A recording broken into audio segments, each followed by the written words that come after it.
كاينش السائل بدون عجين وبدون دلك وايضا بدون لحم، كيجي لذيذ بزاف. ما عرفتو ما تصوروش المذاق ديالو، هذا بالضبط بنين بنين ما تشبعوش منه. غادي ان شاء الله نقدمه لكم في هذا الفيديو. بغيت نطلب من كاع الناس اللي كيتفرجوا فيا انهم يشتركوا في القناه ويخليوا لي تعليقاتهم، وكنطلب منكم البارطاج، بارطاجيو الفيديوهات عندكم في ستوريات في الفيسبوك في اي حاجه بلاصه. المهم بارطاجيو لي الفيديوهات هذه طليبه مني لكم. وإلا كانت هذه اول مره كتشوفوا فيها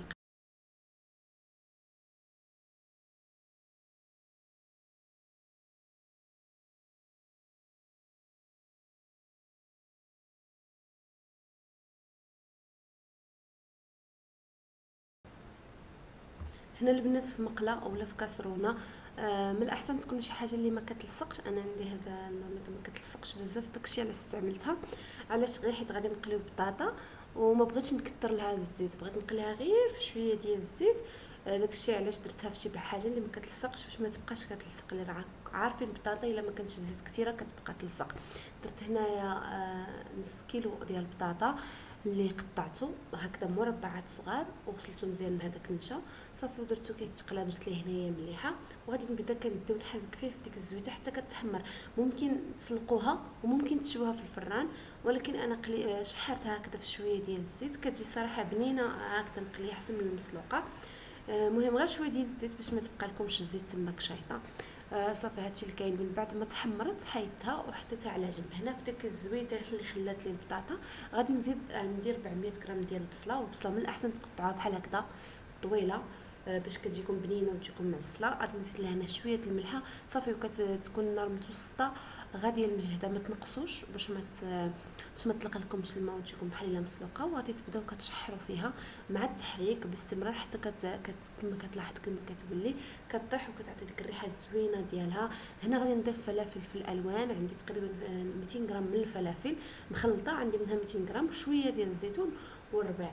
صافي هنا غادي نستمر في التحريك بدون توقف حتى يدخلها شويه طياب. وديك الفلفله ماشي ضروري طيب تماما حيت باقي غادي تكمل الطياب في الفران، المهم غير يدخلها الطياب. صافي هنا في الاخير غادي نضيف واحد الطونه ديال الزيت وحده كافيه لهاد الحشوه.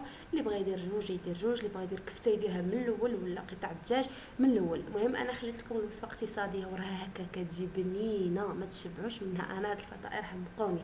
غادي نزيد التوابل، نزيد شويه الخرقوم، شويه سكينجبير، شويه ديال الابزار وشويه ديال الثومه بودره. وغادي نخلط مزيان هاد المكونات نخليهم غير واحد شويه صافي.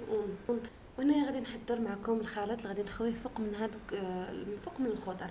عندي هنا جوج ديال البيضات وغادي ناخذ هكا الراب يدوي وغادي نحركهم مزيان. ممكن هاد العمليه ديروها في مولينيكس، تحركوا مزيان هذيك البيضه حتى تخلط لكم. من بعد غادي تضيفوا عليها 300 ملي ديال الحليب، 300 ملل ديال الحليب غتخلطوا مزيان. وغادي تضيفوا واحد الكاس كبير عامر ديال دقيق الفورس ما يعادل 100 غرام. غتخلطوه حتى هو مزيان كما قلت لكم. هنا الا ما تخلط لكمش مزيان تقدروا تستعملوا في الاولى مولينيكس. المهم انا غادي نضيفو شويه بشويه مع الخلط باش ما يتكورليش. هنا غادي نضيف التوابل، شويه ديال الخرقوم، شويه ديال الابزار، شويه فقط كما كتلاحظوا، راس المعلقه الملحه وثومه بودره. وهنا غادي نضيف شويه ديال الزعتر وغادي نضيف تقريبا واحد 6 غرام من خميره الحلويات. تقريبا الوحده غنخلي منها واحد شويه فقط، يعني واحد شويه اللي خليوه من ديك الحبه شويه فقط. غنخلط هاد المكونات مزيان كما كتلاحظوا. وفي الاخير غادي تزيدوا فرماج احمر. انا زدت تقريبا واحد 60 غرام، تقريبا 60 غرام ديال الفرماج، ما كثرتش. اللي بغى يزيد اكثر يدير، اللي بغى يدير الموتزاريلا يدير، اللي بغى يدير فرماج مثلث يطحنوا مزيان في المولينيكس ويديروا مع هاد المكونات صافي. وتخليو هاد الخليط على جنب. هنا الحشوه كما كتلاحظوا ها هي واجده. غادي نخلطها مع بطاطا، زدت هذيك الخضر اللي شحرت مع بطاطا اللي قليت، غتخلطوهم مزيان وغادي تبداو تفرقوا فيهم هكذا في مولات، في المول ديال الكيش اللي دهنتهم مزيان. كنأكد عليها دهنوهم مزيان بالزبده، الزبده ذوبتها باش تجيني سهله ندهنهم. ودهنتهم ورشيتهم بالطحين حيت راه كيلصقوا حتى الخليط فيه البيض. وممكن ديروهم في المول ديال مادلين ديال لي كاب كيك حتى هو كيجي زوين دهنوهم ديروهم، او ديروهم في مول كراطا يعني مول جماعي مول كبير حتى هو كيجي زوين. هنا فرقت الحشوه تقريبا بالتساوي على كاع ليمون بهذا الشكل هذا. وفي الاخير غادي نبقى نخوي عليهم داك الخليط اللي حضرت. كنخوي عليهم بهذا الشكل هذا. ما كتعمروش حتى الفم لان باقي غادي تنفخ، خليو شويه فين تنفخ لان دايرين الخميره.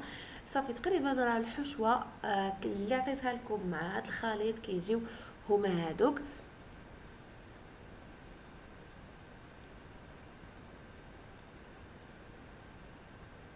كما كتلاحظوا كفاتني ل 15 كيش بالضبط، ما شاط ليا حشوه ما شاط لي سائل، جات هي هذيك بالضبط. يعني هاد المقادير اللي عطيتكم راه كيخرج 15 كيش. باش بالنسبه للناس اللي بغاو يديروا يقسموا المقادير على جوج واللي بغاو يديروا كثر يضاعفوا في المقادير، انا كنحاول نوزع هذاك السائل بالتساوي وكنحاول نخبط هكا ديك الطاوه باش يتكاد ليا السائل، وغادي تدخلهم الفران مهيل بحال النار ديال الكيك، وتخليهم كيطيبوا حتى كيتحمروا من التحت ومن الفوق. كتخرجوهم وكتقدموهم بالصحه والراحه.